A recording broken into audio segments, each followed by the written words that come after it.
ابھی تک جو میں نے آپ کے کچھ ایسے وغیرہ چیک کیے اس میں جو پرابلمس مین آ رہے ہیں وہ آپ کے ایسے کی انڈرسٹینڈنگ کے حوالے سے آ رہے ہیں. ایون جن لوگوں کی پریپریشن ہے اور جو لوگ ٹیسٹ میں پیئر ہوئے ہیں ان لوگوں کا بھی سب سے بڑا پرابلم جو ہے، میں نے لاسٹ کلاس میں ڈسکس کیا تھا کہ وہ بہت کم ٹائم دیتے ہیں ٹاپک کو انڈرسٹینڈ کرنے میں، کیونکہ وہ ٹاپک کو صحیح طرح سے انڈرسٹینڈ نہیں کر پاتے. تو اس کے بعد جو وہ اس کے اوپر ایک عمارت کھڑی کرتے ہیں وہ ساری فلاڈ، ٹھیک. اور پھر شاید وہ یہ سمجھتے ہیں کہ جو بھی وہ جتنے آرگومنٹ زیادہ دیں گے، آرگومنٹ زیادہ دینے کی وجہ سے وہ پاس ہو جائیں گے. جو سب سے امپورٹنٹ چیز ہوتی ہے آپ کے پاس ہونے کے لیے وہ ریلیونس، کتنا آپ اس کے ریلیونٹ جا رہے ہیں، وہ بہت امپورٹنٹ ہوتا ہے. اور وہ اگر آپ ورڈ ٹو ورڈ چیزوں کو ڈائسیکٹ کر کے پراپرلی انڈرسٹینڈ نہ کریں تو پھر بڑا مشکل ہو جاتا ہے. اب یہ ایک ٹاپک ہے جو آج ہم کریں گے، that globalization has turned on West. میں نے جب بھی یہ لکھنے کو دیا آلموسٹ 95% لوگوں نے غلط لکھا، اور زیادہ تر نے گلوبلائزیشن کے اوپر ہی لکھا. جب بھی میں نے یہ ٹاپک دیا، آپ لوگوں نے کیا تو نہیں ہے نا؟ میں نے کروا تو نہیں دیا وہ آپ کو، یہ سیشن 6 کے جو نہیں نہ کروایا وہ. ہاں، تو کرنٹ ڈیبیٹ یہ ایک چل رہی ہے. اب بعض اوقات ایسا ہوتا ہے کہ سمپل ایک ورڈ بندے کو کنفیوز کر دیتا ہے. اب اس ایک ایسے کے پرسپیکٹو میں اگر دیکھیں، یا اس ایک تھیم جو یہ بنتا ہے، that initially globalization was important and learning to live together etc. globalization is a double-edged sword. اس طرح کے ایسے ہم بڑی آسانی سے لکھ لیتے ہیں. پاپولزم کے اوپر آ جائے تو تب بھی ہم بڑی آسانی سے لکھ سکتے ہیں. ریسرجنس آف نیشنلزم کے اوپر آ جائے تب بھی ہم کچھ نہ کچھ لکھ سکتے ہیں. بٹ بعض اوقات ایک یا دو ورڈ آپ کو اتنا ڈسٹرب کر دیتے ہیں کہ یا تو آپ وہ ٹاپک سلیکٹ نہیں کرتے، ہوتا وہ آسان ہے، یا اگر آپ وہ سلیکٹ کر لیتے ہیں تو آپ کے مائنڈ میں ایک ایمبیگوٹی ہوتی ہے جو کہ پیپر کے اوپر آنا شروع ہو جاتی ہے، اور آپ کے فرسٹ 2 اور 3 پیجز میں وہ ایمبیگوٹی پیپر پہ آ جائے تو وہ پھر ساتھ چلتی ہے اور وہ ایک ریزن بن جاتی ہے فیلئر. ٹھیک. اب اس میں when we talk about globalization, then certainly globalization as an idea, as a belief, as a doctrine, as an economic doctrine, does not belong to West only. There is not only one nation that has contributed towards globalization that we witness in 21st century. When Alexander was moving from Macedonia to Persia and then in subcontinent, then that was the beginning of globalization. When wheel was first time invented, that was also the beginning of globalization. When zero was invented in subcontinent and then it traveled with the conquest of Arabs, a conquest of Sindh by the Arabs, and then this zero was transferred to Arab world, and from there Musa al-Khwarizmi used it for algebra, and then Jabir bin Hayyan etc. Then this was also the beginning of globalization. When printer was first time invented into China, and this printer or this technology, a crude technology at that time, traveled to West, then it was also the beginning of globalization in its own way. And same is the case with certain other inventions such as gunpowder, invented by one civilization, then that invention was traveled to another civilization and it was improved over the period of time. So when we talk about globalization that we witness today, then it certainly does not mean that it has been given by any one nation. Globalization of today is our international heritage. It is global heritage. And from Chinese civilization to Muslim civilization, from Muslim civilization to Greek and modern Western civilization, each civilization contributed in this journey of globalization.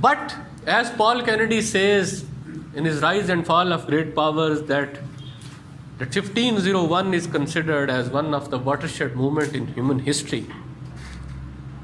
That progress after 1501 belongs to West. No other civilization contributed in the progress of mankind after 1501.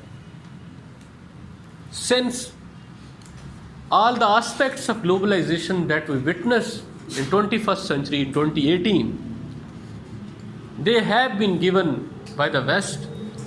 So usually when we talk about globalization, then we think that it belongs to West and it has been given by West. And West has monopoly over globalization and forces of globalization. So from 1453,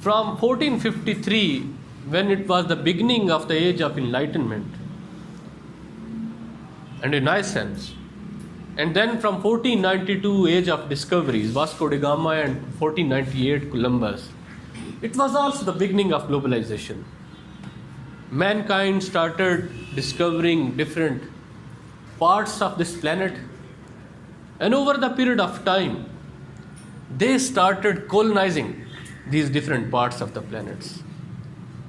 Since they belong to superior civilization in terms of their technology, in terms of their transportation, in terms of their movement, in terms of their way of living, they started colonizing all those lands.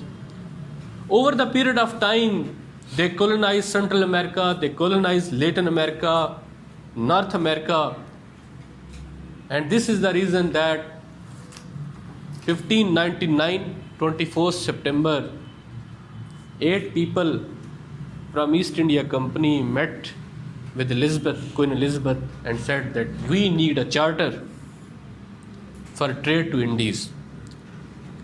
India subcontinent.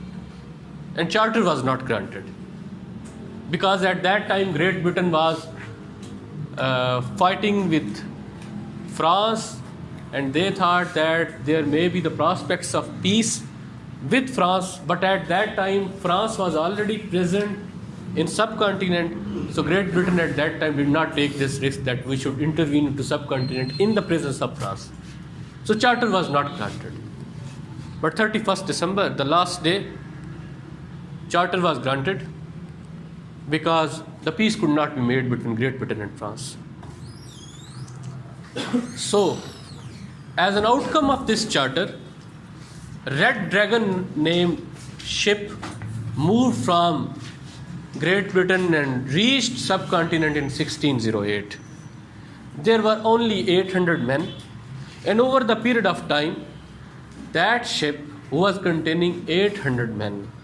Till 1757, they created an empire. Reason, in these 200 years, from 1501 till 1757, it was not only the age of enlightenment, it was also the emergence of science and reason. And along with that, it was also the beginning of industrial revolution. So everything started from the West, reason, enlightenment, and then science. So along with conquering these lands, colonizing these lands, they also captured resources of these lands. When they capture resources of these lands, then they need certain economic doctrines.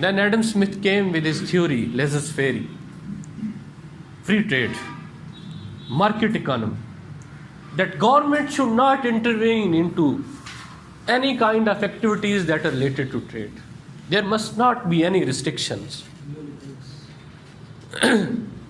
اس سے پہلے اور اس کے بعد 1776 میں یہ book publish ہوئی, and in 1776 American Declaration of Independence was also signed. 1789 liberty, fraternity, equality, یہ ساری that was the age of liberalism in West. ساری چیزیں ساتھ ساتھ ہو رہی. ایڈم اسمتھ نے کہا ٹریڈ کی کوئی ریسٹرکشن نہیں ہوگی, تو ٹھیک ہے, کنکر ہم نے کر لیا, را مٹیریل ہمارے پاس اویلیبل ہے. We are establishing industries in our own land because we are having new technology. اس کی بیس بھی وہی رکھ رہے تھے. So in all those colonized lands raw material was extracted and then it was sent to their real countries. وہاں پہ وہ سینڈ کیے.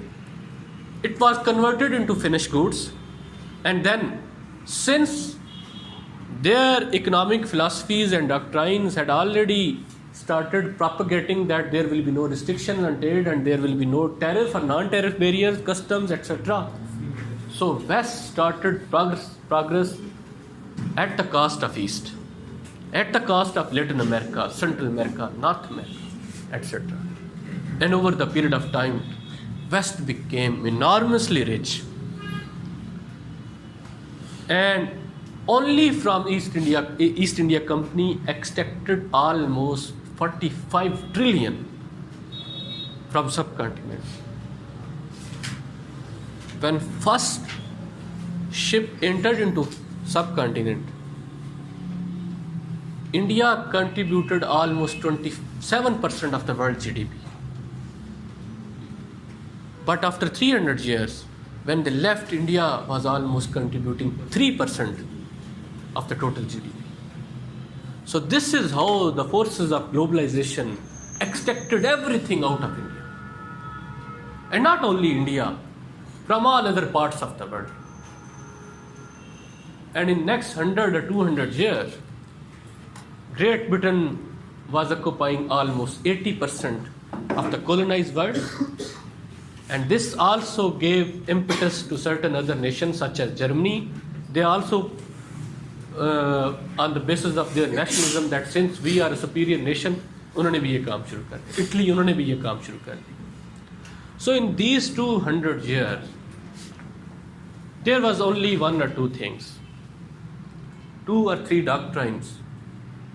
One core forces of globalization, that free movement of the peoples from west to east. And economic doctrine is that there should be no restriction on the movement of people. They should be allowed. یہ جو ایڈونچررز ہیں, یہ جو traders ہیں, یہ جو merchants ہیں, they should be given free entry. And restriction on trade was considered very bad at that time. Then movement of ideas. Since we are superior nation, white man's burden, یہ ہم پہ burden ہے کہ ہم دوسروں کو civilize کریں. So that was again an ideology that was propagated. Movement of goods, movement of people and movement of ideas. These 3 things became the core of globalization in all those 200 years. And in 1907, when world was preparing for First World War and nationalism was at its peak, but at the same time, forces of globalization which integrate social, economic, political and cultural life, particularly trade, they were also at the peak. Technology change ہو رہی تھی, shift ہو رہا تھا. برٹرنڈ رسل کہتا ہے impacts of science on society میں that mankind progress more in last 150 years than in last 10,000 years. The collective achievements of last 100 or 150 years are more than the last 10,000 years. اور وہ ہے بھی ایسے. ول ڈیورانٹ بھی یہی کہتا ہے lessons of history page number 1, اس کے اوپر وہ بھی یہی کہتا ہے کہ this is the verdict of history, کہ سائنس کی وجہ سے اتنا انٹیگریٹ ہو گئے سوشل پولیٹیکل اکنامک لائف میں کہ وی پروگرس مور ان لاسٹ 100 اور 110 ایئرس. ول ڈیورانٹ کہتا ہے. اب یہ سب کچھ ہو گیا. We fought world war one, same people fought a new war with different weapons, but motive was same. They progressed. یہ ساری پروگرس سائنس کی تھی, ٹیکنالوجی کی تھی, یہ ساری چیزیں. اب اس کے دوران دنیا فردر انٹیگریٹ ہوتی رہی, سوشلی بھی, اکنامکلی بھی, کلچرلی بھی. کلچرل پینیٹریشن بھی آہستہ آہستہ اسٹارٹ ہوئی, اور موومنٹ ہماری overall toward positive side تھی. 1945 میں آفٹر ورلڈ وار 2 ہم نے universal charter of human rights بھی دے دیا, یونائٹڈ نیشن بھی کریٹ ہوگی, اس طرح کی چیزیں ہوگی. تو گلوبلائزیشن اب اپنی پیک کی طرف جا رہی تھی, گلوبل انسٹیٹیوشن اسٹیبلش ہو رہے تھے. ورلڈ وار 2 کے بعد International Monetary Fund, World Bank, United Nation, اس طرح کے انسٹیٹیوشن بھی آ گئے. تو اس سے فیل ہونا شروع ہو گیا کہ ایک گلوبل ورلڈ جو ہے وہ ایمرج ہو رہی. اب مین وائل کیا ہوا کہ کرائسس آنا بھی اسٹارٹ ہوا. 1970s میں کرائسس آئے, اس سے پہلے گریٹ ڈپریشن 1929 میں آئی. 1957 میں یورپین اکنامک کمیونٹی بن گئی. 1998 میں یورپین یونین بن گئی. 28 countries of the Europe who had been fighting with each other in last 1000 years, they were at peace. They removed all kinds of border and they created a single currency and a single zone without any kind of restrictions on trade. But 2007-8, with the crash of Lehman Brothers, property market crisis in United States of America, that created fissures in European Union also and gave a great shock to global economy. Global economy میں یہ جو سارے western countries تھے یہ deeply integrated ہو چکے تھے. 2008 was the beginning of the decline of globalization. 1908 was beginning of the peak of globalization. ہوا کیا؟ میں نے آپ کو بتایا کہ in the beginning, movement of the goods, movement of the peoples, movement of the ideas, there must be no restriction. But no, after 2008, they say that no movement of the people in Europe and in West, because it is against our interest. They say no movement of the goods, which is against our interest, economic interest.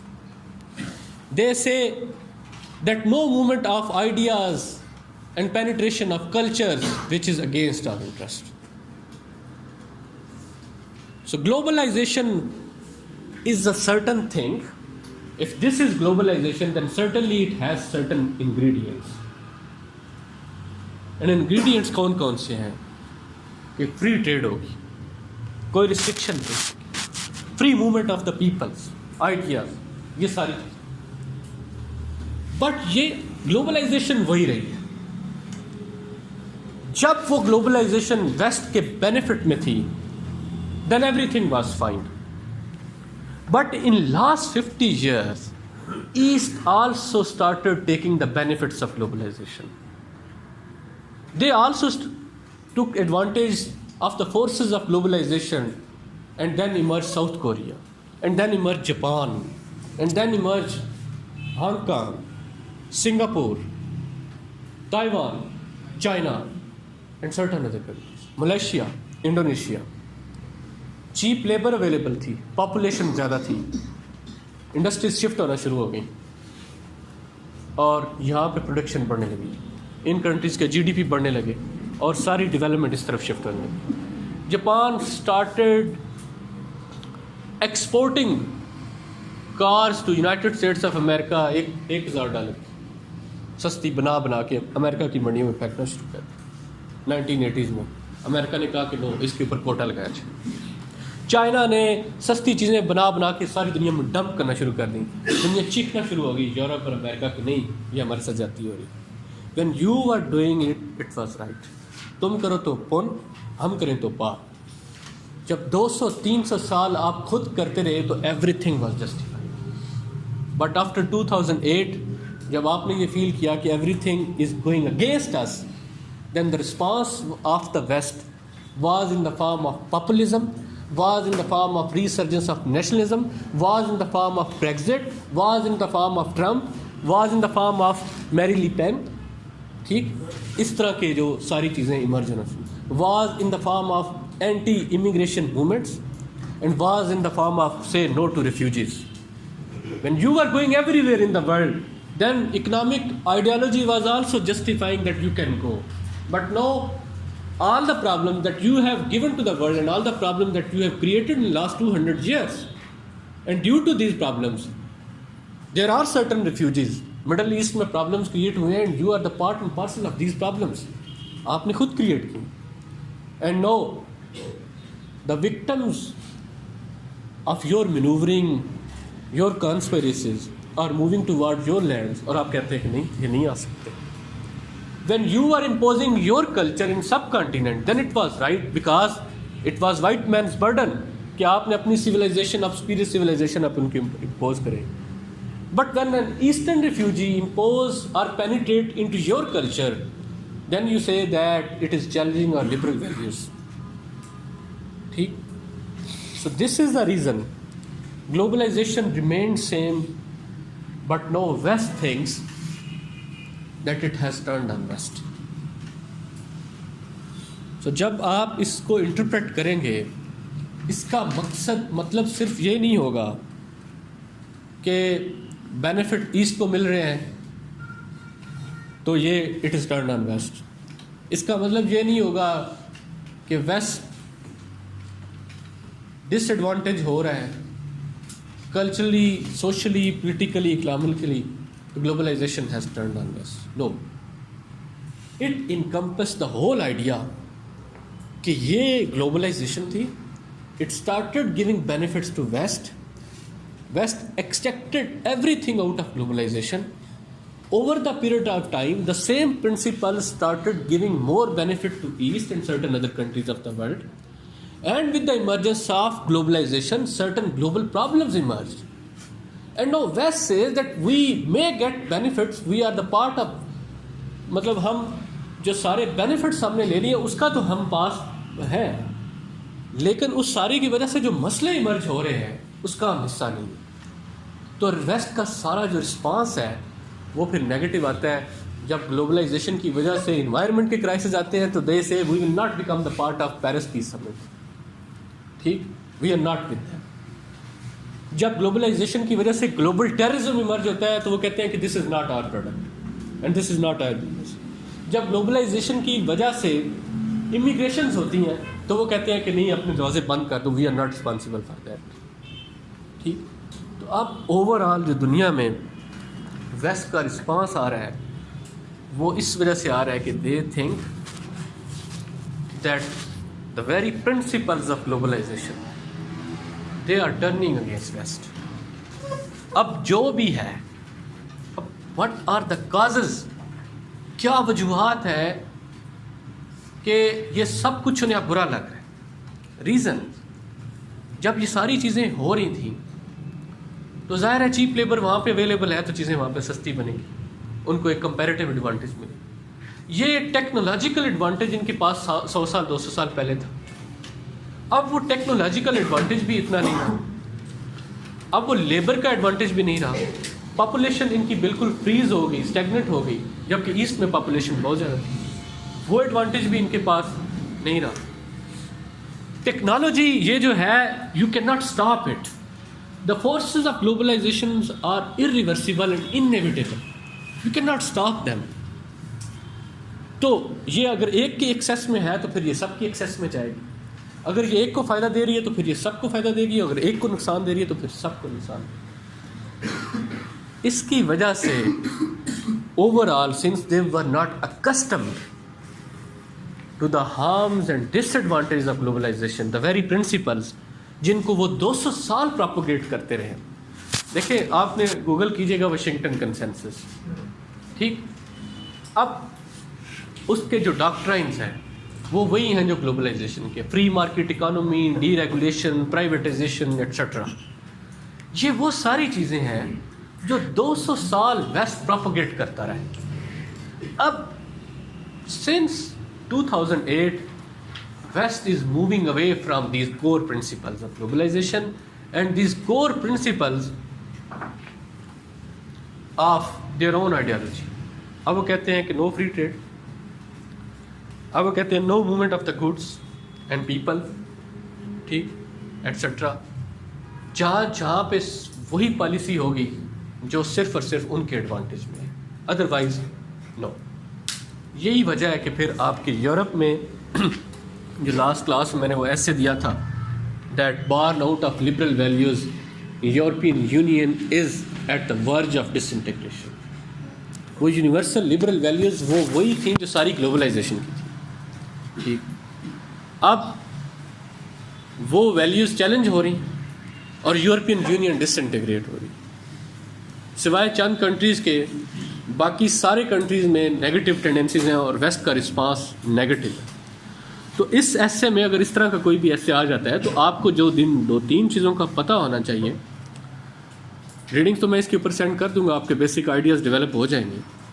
But آپ کو جن چیزوں کا پتہ ہونا چاہیے وہ یہ ہے کہ what was the journey of globalization, whether it is entirely western اور انٹائرلی ایسٹرن اور it is a global heritage. ٹھیک. سیکنڈ، اس کے بعد what are the core principles of globalization, آپ کی انڈرسٹینڈنگ ہونی چاہیے. How these core principles of globalization benefited West till 20th century. How these core principles had been utilized by the Eastern countries and they got benefit from these principles. And how in 21st century, the very principles of globalization, when they gave benefits to Eastern countries, West considered that globalization has turned on West and they gave a negative response, which should not have been. Negative response ہے اور mix response ہے. Compare کریں between Angela Markle and Trump تو آپ کو 2 طرح کے response نظر آتے ہیں، ایک وہ جو نیشنلزم کی فارم میں اور ایک وہ جو گلوبلائزیشن کی فارم. اینجلا مارکل ہر ایک کو ایکسیپٹ کر رہی ہے، وہ سیریا سے ریفیوجیز ہوں یا پاکستان سے بھی جا رہے ہیں لوگ، وہ ہر ایک کو ایکسیپٹ کر رہی ہے because she is thinking about next 100 years, because she thinks that future of the world lies in globalization. These temporary resurgence of nationalism will not give any solution to the global problems of the world. And global problems کیا ہے؟ Last time میں نے شاید ان لوگوں کو کروایا تھا، آپ لوگوں کو میں تھوڑا سا اس میں فردر ایڈ کر دیتا ہوں کہ جو کرنٹ ڈبیٹ ہے وہ یہ ہے، پی ایم ایس میں بھی ایسے آ چکا ہے اس کے اوپر، does resurgence of nationalism give solution to the global problems or it is a temporary escapist indulgence. اب وہ کیا ہے؟ سمجھ آ رہی ہے نا آپ کہ نہیں آ رہی؟ پکی بات میں یہ کہہ رہا ہوں کہ اب جو لیٹسٹ ڈبیٹ چل رہی ہے، اس ساری ڈبیٹ کو جب ہم سم اپ کریں تو اس کے بعد ایمرجنس نیشنلزم یورپ میں، امریکہ میں، وہ کیوں ہے؟ بیسیکلی تو نیشنلزم اینڈ گلوبلائزیشن آپس میں اینٹی اپوزٹ ہے، they can not coexist. تو یہ جو نیشنلزم ہے it means when globalization started hurting West, negative جو سارے کانسیکوینسز تھے in terms of environment, in terms of immigration, in terms of culture, in terms of economy. ٹھیک. تو اس کے رسپانس میں انہوں نے کیا رسپانس دیا؟ رسپانس یہ ہونا چاہیے تھا that the problems of globalization can be solved by more globalization, but the response was in the form of nationalism. And then we say that does this emergence of nationalism in western Europe give solution to the most important global problems of 21st century. And what are the most important global problem? وہ کیا کیا ہے؟ وہ یہ ہے سب سے بڑا problem climate change. Does this emergence of global problem this emergence of nationalism. یہ پیچھے ہے نا چیز.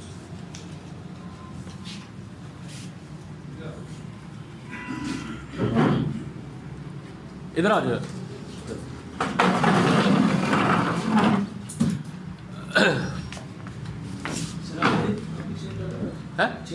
نہیں مجھے اچھا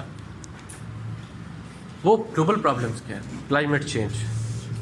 Pakistan is having fear of India since 1947. ایسے ہی ہے نا. We became security state, we became part of SEATO and CENTO. Over the period of time we realize that this is a great fear and we look everything through the prism of India and we see India as a great threat to our security. And we formulate our foreign policy and everything through this Indian prism. But Maldives says that we do not have any kind of threat from India, from Pakistan, and from various other countries of the world. The greatest threat that we are facing is climate change because we will be sinking. Hum doob jayenge. So Maldives will be thinking about its survival in the context of environment. And Anatol Lieven says on his Pakistan, a hard country, page number 3, that the greatest threat that Pakistan will have in next 30 or 40, 50 years that may become an existential threat to Pakistan, that is not terrorism, that is not extremism, that is climate change. Because Pakistan may be facing certain existential threats. So the world is facing climate change problem, and in next 70 years there may be an ecological collapse. This biosphere may crumble. So does nationalism give solution to this problem that climate change will ultimately destroy almost half of the world? Since nationalism has a very narrow focus and they think about themselves only, not about all other nations. So each nation will be thinking, Pakistan will be thinking only about India, not about Maldives. Pakistan will not think about any country that is Africa that might be having certain environmental problems. Siberia جب environmental climate change کے بارے میں سوچے گا وہ کہے گا کہ اچھا ہے ہو جائے, کیونکہ سائبیریا تو بڑا ٹھنڈا علاقہ ہے, وہ زرخیز ہو جائے. So each country has its own interest. Nationalism does not give any solution to this global problem. تو نہیں. Next, nuclear warfare. آئنسٹائن نے کہا تھا that third war might be fought with وہ یا ادھر بیٹھتے ہیں یہ ہے نا with sticks and stones. Reason, because nuclear warfare will ultimately destroy the whole world. اب اگر ایسا ہوگا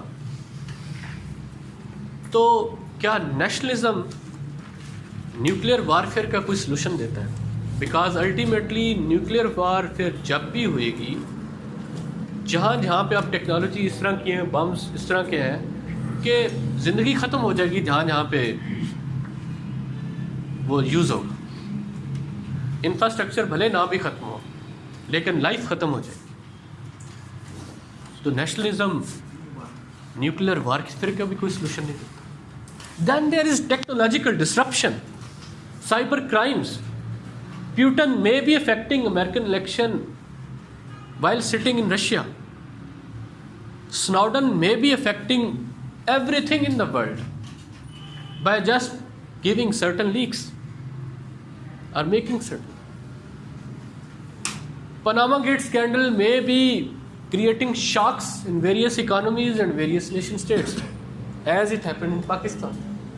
So it means this technological disruption may create problems for nations, and a single nation cannot solve that problem.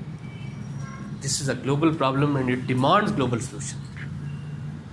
Then there may be challenges of increasing inequality. In last 100 years, there is no doubt in that globalization has reduced poverty. but at the same time it has increased inequality. اس کا بھی کسی ایک nation کے پاس solution نہیں. Then there are problems related to human rights violation, اس کا بھی کسی ایک کے پاس سولوشن نہیں. رٹ آف دا اسٹیٹ ہو یا نہ ہو, ایک گلوبل رٹ نہیں ہے. یہ جو سارے پرابلمز ہیں, اور پھر یہ ریفیوجی کرائسز اور اس طرح کی چیزیں جو ساتھ ساتھ ایمرج ہو رہی ہیں, یہ جو سارے پرابلمز ہیں ان کا نیشنلزم کے پاس کوئی سولوشن نہیں. This is the reason that this response of the Trump, this response of the Great Britain, this response of certain populist leaders in European Union, this response of Narendra Modi, this response of various national leaders in the world is considered as negative, is considered as counterproductive and not in accordance with the larger interest of humanity. And this is the reason that some of the liberal leaders are thinking about next 100 years, and they believe that next 100 years mein, after 10 or 20 years, there will be resurgence of globalization, because globalization is an irreversible, inexorable and inevitable process. اس کو نہ کوئی روک سکتا ہے, نہ کوئی موڑ سکتا ہے, اور الٹیمیٹلی جو پرابلمز ہمارے پاس آ رہے ہیں ان کا سلوشن بھی گلوبلائزیشن میں ہوگا, نہ کہ نیشنلزم. جی,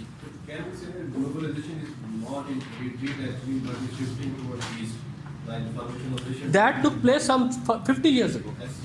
ٹھیک ہے, 1970 سے یہ اسٹارٹ ہو گیا تھا, that it was shifting towards east. And reason اس کی بہت ساری ہیں. ٹیکنالوجی ادھر بھی اسی طرح موو کر رہی ہے, شفٹ ہو رہی ہے. ساؤتھ کوریا ڈیولپ ہو چکا, انڈونیشیا, ملیشیا, چائنا, جاپان, یہ ساری نیشنز بہت ڈیولپ ہو گئی, تو وہ تو کر چکی ہے.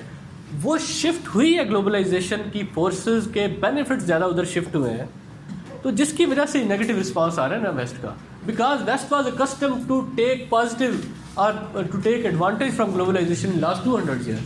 تو ایک دم سے وہ جو نقصان ہونا شروع ہوا ہے وہ ڈائجسٹ نہیں ہو پا رہا, اور جب ڈائجسٹ نہیں ہو پا رہا تو رسپانس بکھلاٹ کی صورت میں آ رہا ہے. اور بکھلاٹ کی صورت میں جب بھی رسپانس آتا ہے وہ کوئی ریشنل رسپانس نہیں آتا, وہ ٹرمپ کی فارم میں آتا ہے پھر, ٹھیک, اور وہ یورپ میں پاپولزم کی فارم میں آتا ہے.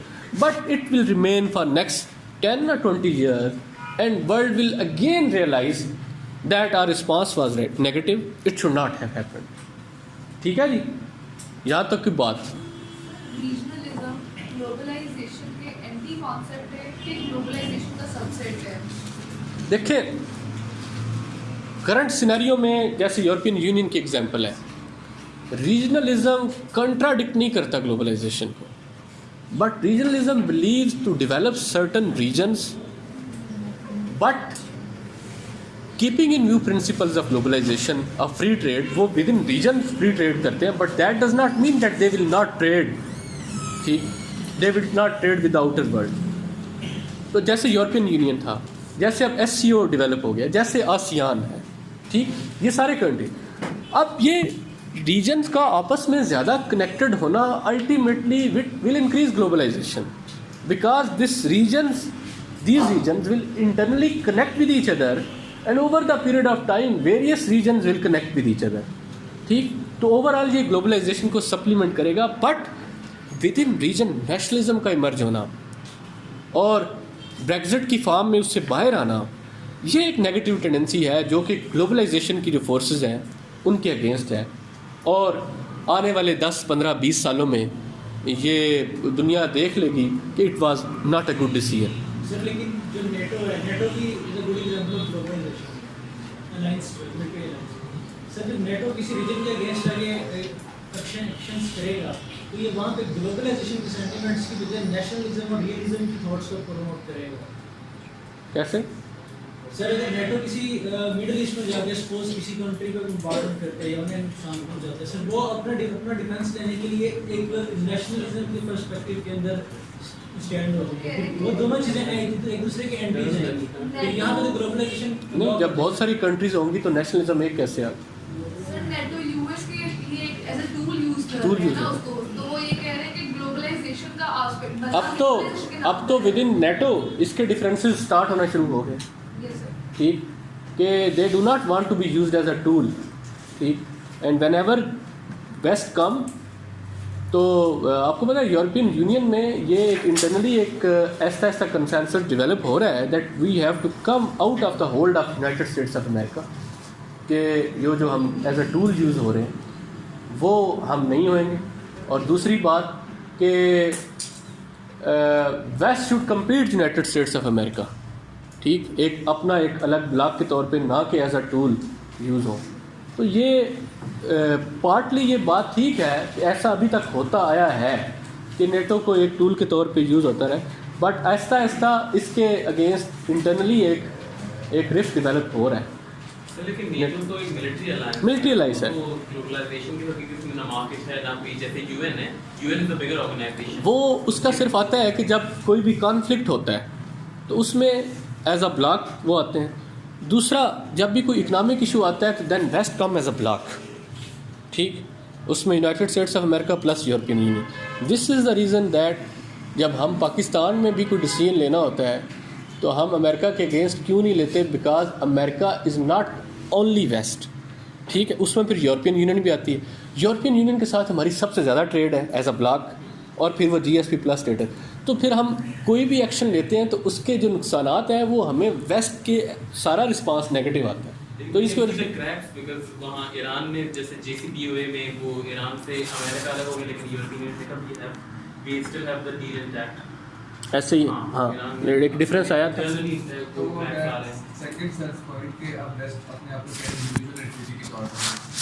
ایک مرج ہونے کی کوشش کر رہا ہے, بٹ وہ تب ہوگا اگر وہ نیشنلزم سے باہر آ پائے. جو نیشنلزم مرج ہو رہا ہے, اور وہ میرے خیال میں ڈیفیٹ ہی ہو رہا ہے نیشنلزم. اور ابھی جیسے فرانس میں ہوا ڈیفیٹ, تو اسپین میں بھی ہوگا اس طرح کر کے. اسپین میں تو ہو گیا سر, ہاں کتالونیا وغیرہ, ہنگری, اٹلی اور آج برازیل میں بھی پچھلے بھی. یہ ساری یہ پروڈکٹ ہے اکنامک کرائسس کے. ٹھیک, اکنامک کرائسس اگر نہ آتے تو ایسا کچھ بھی نہ ہوتا.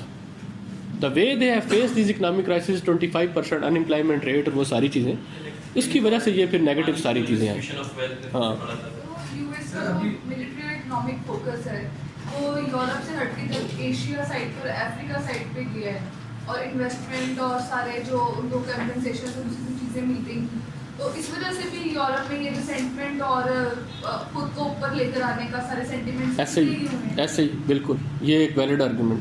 سر ابھی آپ نے سب سے پہلے کہا ہے کہ جو گلوبل پرابلمز ہیں ان میں سے ایک ہے رائزنگ انکوالٹی, اور وہ نیشنلزم سے نہیں, وہ گلوبلائزیشن. سر اب گلوبلائزیشن کی اگر ہم ہسٹری دیکھیں, globalization has been the factor کی انکوالٹی کریٹ کرنے میں, کریٹ کرنے پور پیریفری کا جو کانسیپٹ ہے پورا, تو یہ گلوبل اس کی ریزن ہے. اسٹرینتھن بھی ہوگا. ہاں میں بتاتا ہوں.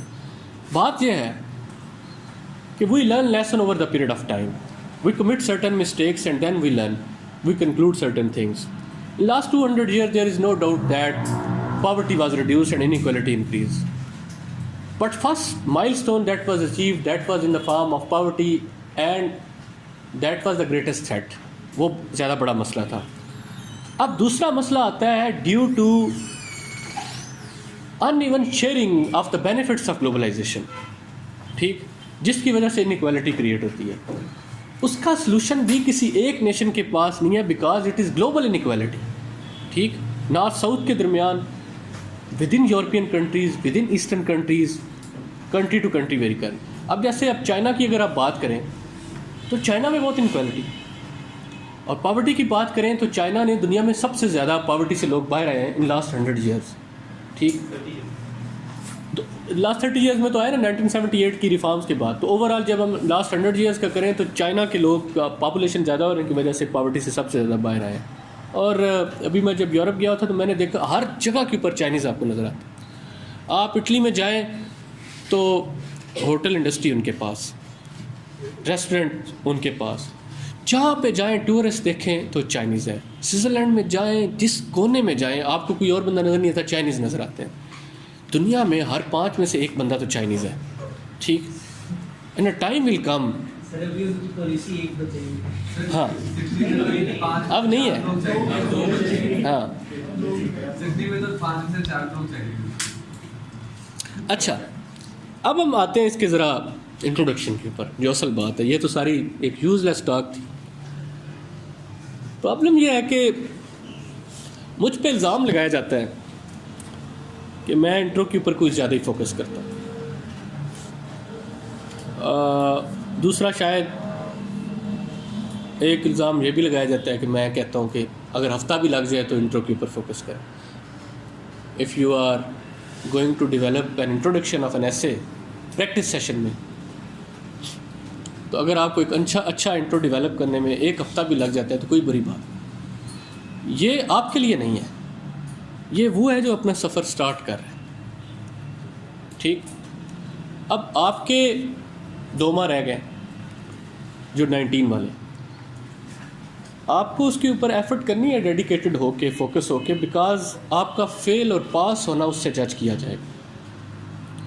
بیکاز میں نے آپ کو پہلے بھی بتایا، ہم جب یہ مسٹیک کرتے ہیں کہ ہم اس پیراگراف کو اور باقی پیراگرافس کو ایک ہی پیٹرن پہ کرتے ہیں تو پھر مسئلہ شروع ہو جاتا ہے. جب ان کو ایک جتنی امپورٹنس دیتے ہیں پھر مسئلہ شروع ہو جاتا ہے. ٹھیک، اس ٹینڈنسی کو ہمیں اوائڈ کرنا ہے پیپر میں بھی اور ابھی پریکٹس سیشن میں. میں اپنی بات جو بھی کرتا ہوں کہ میں انگلش کا ٹیچر تو نہیں ہوں، سرٹنلی نہیں.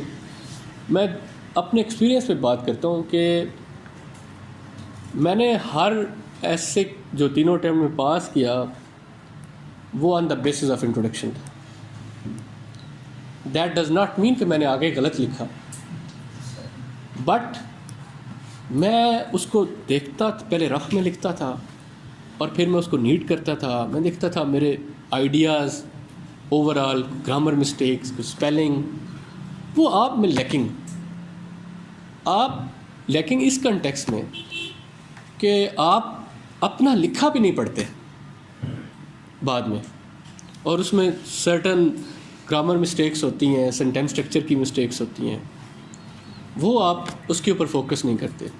اگر آپ نے 14 فیب کو بھی یہ مسٹیک کی تو یہ بڑی لیتھل ہو جائے گی. ٹھیک، جب آپ ایگزام میں اپیئر ہوں گے وہاں پہ میں آپ کو پھر کہہ دوں کہ جس طرح آپ کو میں نے بار بار وہی میں ایگزامپل دیتا ہوں کہ آپ اس طرح ابھی گلی کسی میں جائیں اور آپ کسی گھر کا آپ نے اندازہ لگانا ہو کہ سب سے خوبصورت کون ہے، تو آپ اس کی انٹرسٹ دیکھ کے اندازہ لگائیں گے. اسی طرح آپ کا ایگزامینر آپ کے انٹروڈکشن کی بیسس کے اوپر آپ کو جج کرتا ہے واٹ از یور انٹلیکٹ، آپ کی لینگویج کیا ہے، آپ کی انگلش کیسی ہے، آپ کا بیک گراؤنڈ ہے کیا ہے. اور وہ آپ کو اس بات کے اوپر ہرگز جج نہیں کر رہا ہوگا کہ آپ آکسفورڈ کے پڑھے ہوئے ہیں، آپ DHA میں رہتے ہیں، آپ کا social economic political background کیا ہے. He will be judging you on the basis of that paper that you are presenting in front of him. اور کیونکہ سب سے پہلا پیج انٹروڈکشن کا ہوتا ہے، اور ایسا نہیں کرے گا کہ 8th اور 7th پیج وہ دیکھنا شروع کر دے گا، تو اس کی بہت زیادہ امپورٹنس ہے. اب اگر آپ کو آؤٹ لائن اور انٹرو ڈیولپ کرنے میں 1 گھنٹہ لگ جاتا ہے تو اس میں کوئی بری بات نہیں. اگر 1 گھنٹہ آپ کو لگ جاتا ہے اور باقی 2 گھنٹے میں آپ اتنا کچھ لکھ لیتے ہیں. ایک اچھا ایسے وہ ہوتا ہے جس کے انٹرو کے فل سٹاپ کے اوپر آپ پاس ہو چکے ہیں. Means decision about your career وہ لیا جا چکا. ٹھیک، کہ اس میں اتنی اسٹرینتھ ہونی چاہیے کہ ایگزامینر یہ نیت کر لے کہ یار یہ پاس ہونے والا کینڈیڈیٹ، اور اس کے بعد 40 سے نمبر آپ کے بڑھتے جائیں. جو وہ پیجز آپ موو کرتا جائے آپ کے مارکس بڑھتے جائیں. اب جو چیزیں مسنگ آ رہی ہیں وہ کیا آ رہی ہیں، وہ بڑی لاجیکل سی ہیں. آپ ان کو خود مشکل بنانا چاہیں تو جتنا مرضی بنا دیں. میں نے آپ کو کہا تھا اس میں 4 چیزیں ریکوائرڈ ہیں. فرسٹ، آپ اس کی ڈیفینیشن کے اوپر غور نہیں کرتے. آپ ارریشنل، اللاجیکل اسٹوڈنٹس کی طرح چھوٹی چھوٹی باتوں کے اوپر بڑا خیال کرتے ہیں، جن کا آپ کے پاس اور فیل ہونے سے، میں اتنی بار کہہ چکا ہوں، مجھے شرم آتی ہے بات کرتے ہوئے بار بار، جن کا آپ کے پاس اور فیل ہونے سے کوئی تعلق ہی نہیں. فار ایگزامپل، یہ 1 پیراگراف کا ہوگا یا 2 پیراگراف کا ہوگا. فار ایگزامپل، اس کی لینتھ کیا 150 ورڈز ہوگی یا 170 ورڈز ہوگی یا 200 ورڈز ہوگی. تھیسس اسٹیٹمنٹ یہاں پہ آئے گی یا یہاں پہ آئے گی. ٹھیک, thesis statement paper out line کے سٹارٹ میں لکھیں گے یا نہیں لکھیں گے, انٹرو کی ہیڈنگ کے نیچے کیا فردر انٹرو لکھیں گے یا نہیں لکھیں گے, آپ لوگ ان چیزوں کے بارے میں سوچ رہے ہیں. اس کی ایک ڈیفینیشن ہے اور یہ آپ کے مائنڈ سے کبھی نکلنی نہیں چاہیے, اور وہ یہ ہے کہ دیکھیں آپ نے ایسے لکھنا ہے آلموسٹ 3000 ورڈ وہ آپ سے ڈیمانڈ کرتا ہے, 2500 ورڈ وہ لکھے نہیں جاتے, جو لکھے جاتے ہیں وہ 1500 سے 2500 ورڈس کے درمیان لکھے جاتے ہیں. اور میرا خیال ہے 1500 ورڈ سے کم نہیں ہونے چاہیے. کچھ لوگ اس ریس میں پڑ جاتے ہیں کہ ہم نے 3000 ورڈ لکھنا ہے کیونکہ ہم اس تبھی پاس ہوں گے. ایسا کچھ نہیں, میں نے تینوں اٹیمپٹس میں ایک بار بھی نہیں لکھے, ٹھیک, اور نہ ہی میرے کسی قریبی دوست نے لکھے. جو کوانٹٹی بڑھتی ہے کوالٹی کم ہونا شروع ہو جاتی ہے. گرامر کی مسٹیک, سینٹینس اسٹرکچر کے ایشوز وہ زیادہ سے زیادہ ہونا شروع ہو جاتے ہیں. اب آپ نے کیا کرنا ہے کہ آپ نے یہ دیکھنا ہے کہ since I am able to write only 1500 to 2000 words, my intro should be almost 10% of that, and that is 150 to 200 words. Intro کی ڈیفینیشن ایک ذہن میں رکھیں, یہ ایسے جو میں 2000 ورڈز کا لکھ رہا ہوں اس کا انٹرو شوڈ بی ایسے ان منیچر فارم. جو بات جو میرا سٹانس اوور آل اس ایسے میں ریفلیکٹ ہو رہا ہے that should be reflected in introduction. جو آرگیومنٹس جن کے اوپر میں پیراگراف لکھوں گا مین باڈی میں ایسے میں, they should be reflected in my introduction. اور جو میں نے اس کے اوپر سٹانس لیا ہے, جو رستہ میں نے چنا ہے, جو میں نے اس ٹاپک کا اسکوپ ڈیفائن کیا ہے, that should come in the form of thesis statement. This thesis statement is not a thesis statement of M Phil thesis اور پی ایچ ڈی تھیسس. اس کے ساتھ کچھ بھی نہیں. This is simply your point of view on the topic. One, it should define scope of the topic. ابھی میں اس کی ایگزامپلس بھی دے دوں. To, third, it should be very clear and comprehensive. ایسا نہ ہو کہ یہ 15 لائنوں کے اوپر مشتمل ہو, اور ایسا بھی نہ ہو کہ یہ بس 4-5 ورڈ کا ایک sentence who. Is world peace possible? Yes, world peace is possible. Full stop. This is not thesis statement. جی میں نے کہا کہ it should be clear, direct and comprehensive. تو اب بہت سارے لوگ اس thesis statement کے اوپر ہی پریشان ہو کے کچھ لکھتے ہی نہیں کہ یہ پتہ نہیں کیا چیز. تو اس سے ڈرنے کی ضرورت نہیں ہے. یہ آپ کا صرف پوائنٹ آف ویو ہے جو ٹاپک کا اسکوپ بھی ڈیفائن کرتا ہے. اب یہ جو چاروں چیزیں ہیں, first thesis statement and development of argument. یہ جو بات ہے نا ڈیولپمنٹ آف آرگیومنٹ, پرابلم آ رہا ہے اس چیز کے اوپر. آپ آرگیومنٹ ڈیولپ کیے بغیر بھی پاس ہو سکتے ہیں. میرا مقصد اس کلاس میں آپ کو مکمل طور پہ یہ نہیں کہ میں گارنٹی نہیں دے سکتا پاس کرنے, بٹ میرا جو پرپز ہوتا ہے وہ ہے آپ کی فیلئر کے چانسز کو ریڈیوس کرنا. کہ وہ ایریاز, دیکھیں آپ اس میجارٹی ویسے ہی ٹھیک ہے, وہ ایریاز کور کرنا جہاں پہ آپ کے فیل ہو سکتے ہیں, آپ جہاں پہ پرابلمز ہو سکتے ہیں. کیونکہ میں نے ایسے کینڈیڈیٹ بھی پاس ہوتے دیکھے ہیں جن کو ایک پیراگراف بھی لکھنا نہیں آتا, ٹھیک. تو کسی ایک کا ایک اٹیمپٹ میں پاس ہو جانا اس چیز کا کوئی ایویڈنس نہیں ہے کہ اس کو ایسے رائٹنگ آتی ہے, اور کسی ایک کا ایک اٹیمپٹ میں فیل ہو جانا اس چیز کا بھی کوئی ایویڈنس ہرگز نہیں ہے کہ اس کو ایسے رائٹنگ نہیں آتی, ٹھیک. تو آپ جب پیپر میں جائیں گے تو آرگیومنٹ ڈیولپمنٹ بیسیکلی ہوگا کیا کہ globalization has turned on West. You will start from globalization. 3-4 lines on globalization. You will be talking about that in last 200 years, these principles of globalization gave enormous benefits to West. Over the period of time, these principles started giving benefits to East. And since everything has certain positive and negatives,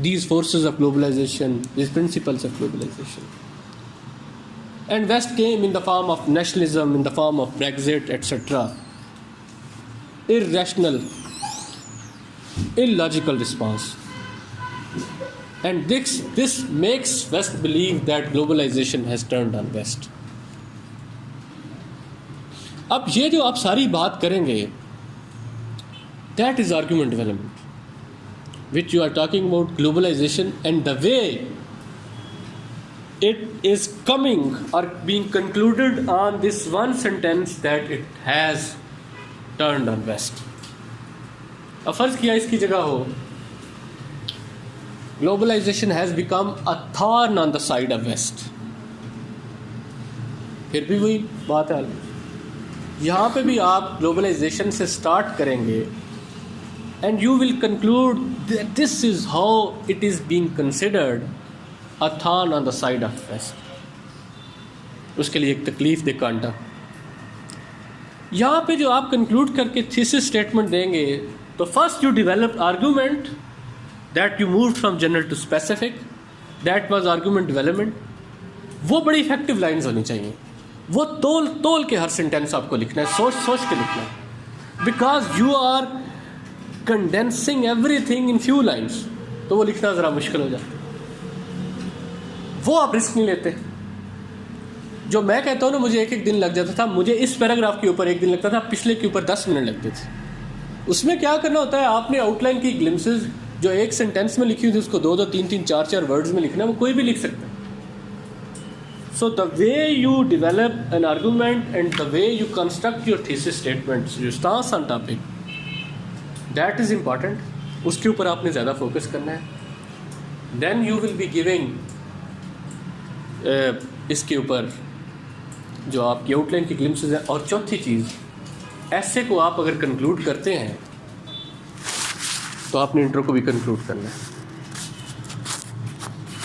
تو intro کو آپ نے properly conclude کرنا ہے, because definition of intro is S in miniature form and it should appear as a unit, it should appear as a self sufficient organism. ٹھیک,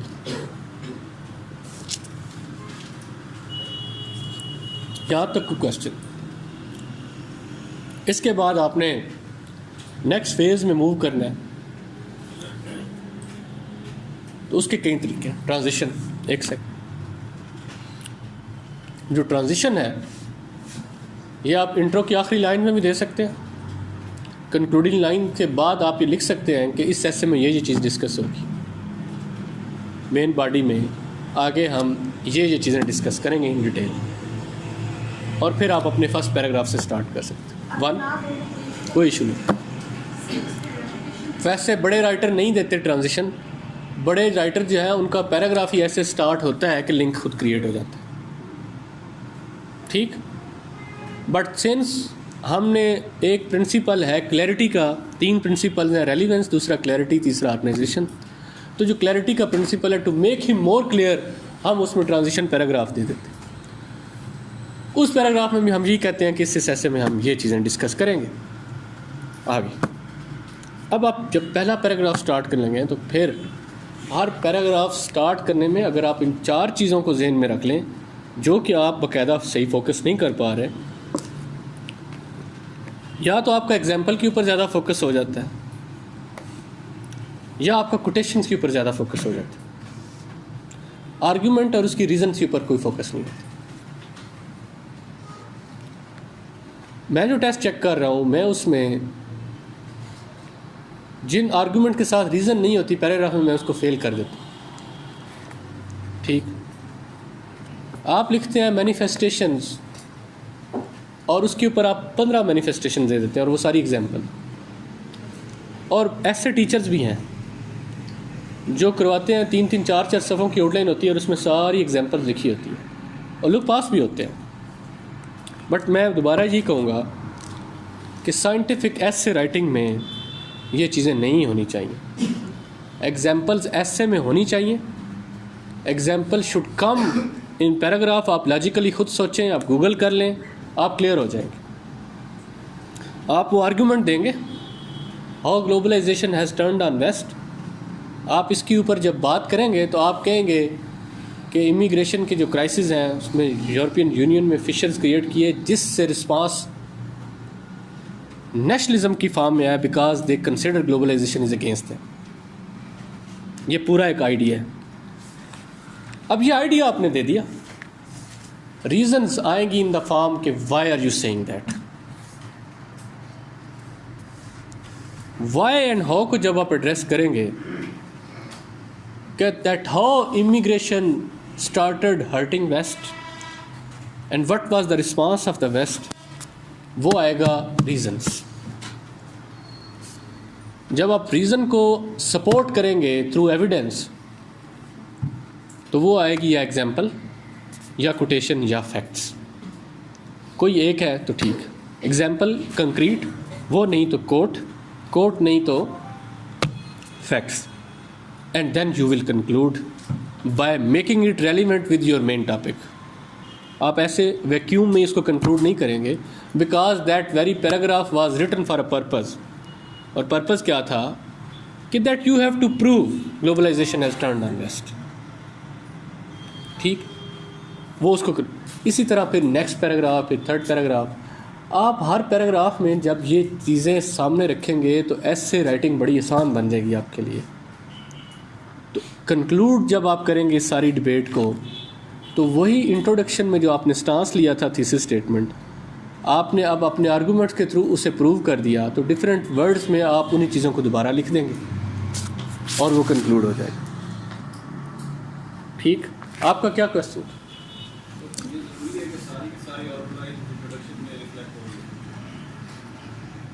بالکل نہیں, نہ ہو سکتا ہے نہ پاسبل ہے. 70% آ جائے تو کافی ہے, اس کی ریفلیکشن آ جائے. ایک فارمولہ میں نے آپ کو لکھوایا تھا, بناتے وقت وہ ذہن میں رکھیں کہ جو آپ کا آؤٹ لائن ہے, جن لوگوں نے نہیں لکھا دوبارہ لکھ دیتا ہوں.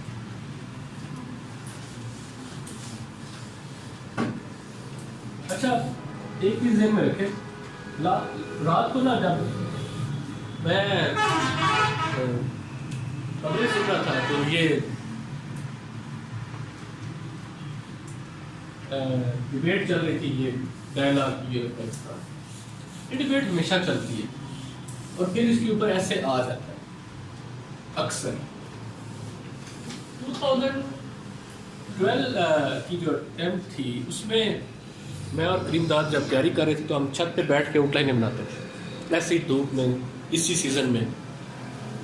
تو ہم نے اس ایسے کی آؤٹ لائن بنائی. مجھے اپنی غلط چیزیں شیئر کرتے ہوئے کوئی پشیمانی نہیں ہوتی. Just to give you an example, میں رات کو یاد کر رہا تھا 2012 میں اس ایسے کی آؤٹ لائن بنائی تھی اور ساری خراب بنائی تھی ہم دونوں نے بیٹھ کے چھت. جس پیرامیٹر کے اوپر میں آج آؤٹ لائنس کو ٹیسٹ کرتا ہوں اس کا 10% بھی میٹ نہیں کرتی تھی, اور ہم 2 لوگ تھے بیٹھے. مطلب ہم لکھتے تھے, آرگومنٹس لکھ لیے, اس کے بعد ہم ساری ایگزامپل لکھے جا رہے ہیں. اس کے اوپر یہ بھی ایگزامپل ہے, اس کے اوپر یہ بھی ایگزامپل ہے.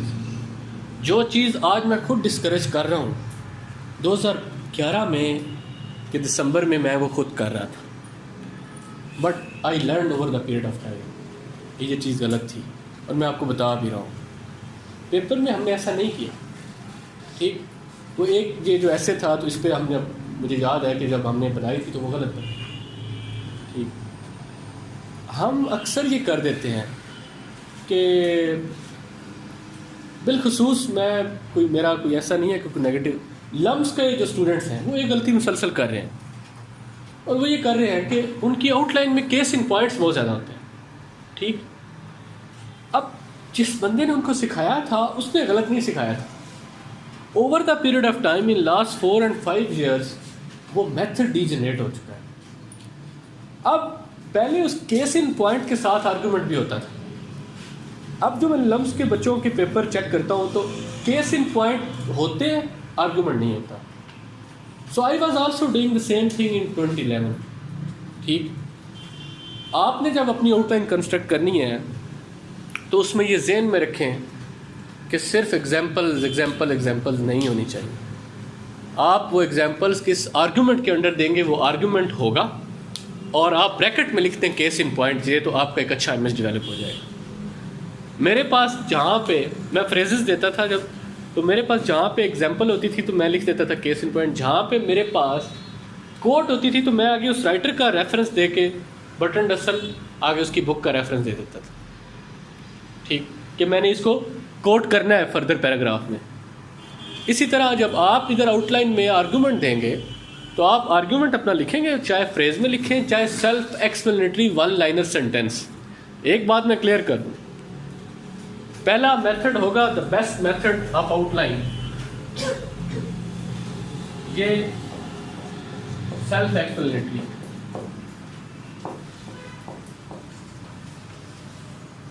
One liner, this is the best اگر آپ کر سکیں تو. Second is phrase, third is Bullet.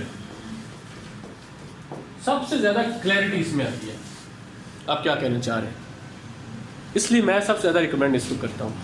میرے کچھ اسٹوڈنٹس اس کو فالو کرتے کرتے غلطی کیا کرتے ہیں, یہ ون لائنر کی بجائے ان کا چلا جاتا ہے 3.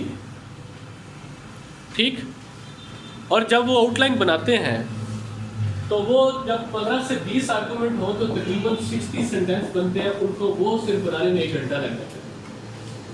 پیپر آپ کا ٹائم بہت قیمتی ہوتا ہے, اس لیے میں کہتا ہوں اگر یہ کرنا ہے تو پھر اس سے یہی بہتر ہے. آپ کو بات سمجھ آ گئی ہے نا, کہ اگر آپ سیلف ایکسپلینیٹری کے چکر میں اس کو اتنا لمبا کر دیتے ہیں کہ 4 لائنوں کا وہ پیراگراف بن جا رہا ہے تو پھر رہنے دیں. پھر آپ یا یہ کر لیں یا یہ کر لیں, ان دونوں میں سے جو آپ سے ہو سکتا ہے. سیکنڈ فریز ہوگا, تھرڈ بلٹ ہوگا.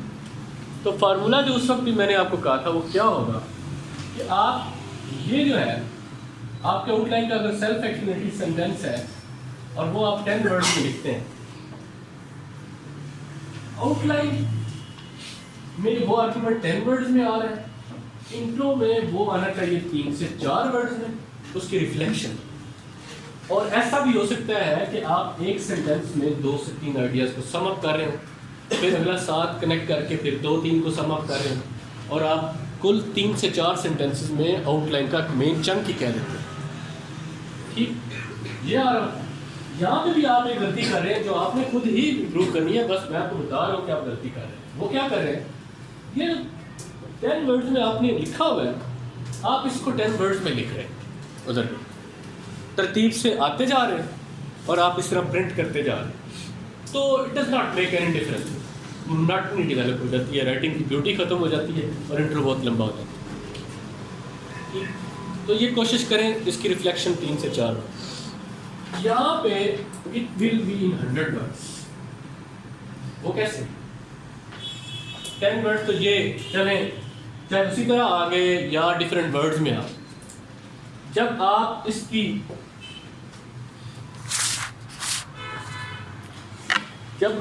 کی ریزن دیں گے that why are you saying this, education can reduce poverty and can build future of Pakistan. Why, how can you say that. آپ اتنا کہہ کے اگر ایگزامپل دے دیتے ہیں that will be meaningless. اگر آپ یہ کیا کہتے ہیں کہ this is how education has the ability to reduce poverty, تو پھر آپ وہ جو ریزن دیتے ہیں تو آپ چلے جاتے ہیں 10 سے 40 کی. ٹھیک, پھر آپ دے دیتے ہیں سنگاپور کی ایگزامپل, تو آپ چلے جاتے ہیں 20 ورڈ اور لکھتے ہیں, 2-3 سینٹینس 60 پہ. اب یہ کیوں لکھا تھا, ایسے پاکستان کے اوپر تھا, سنگاپور کے اوپر نہیں. پروو کرنا تھا کہ ایجوکیشن پاکستان میں پاورٹی ختم کر کے فیوچر بلڈ کر سکتی ہے. Then you have to link it with Pakistan and creating link and talking with Pakistan. آپ 10 words,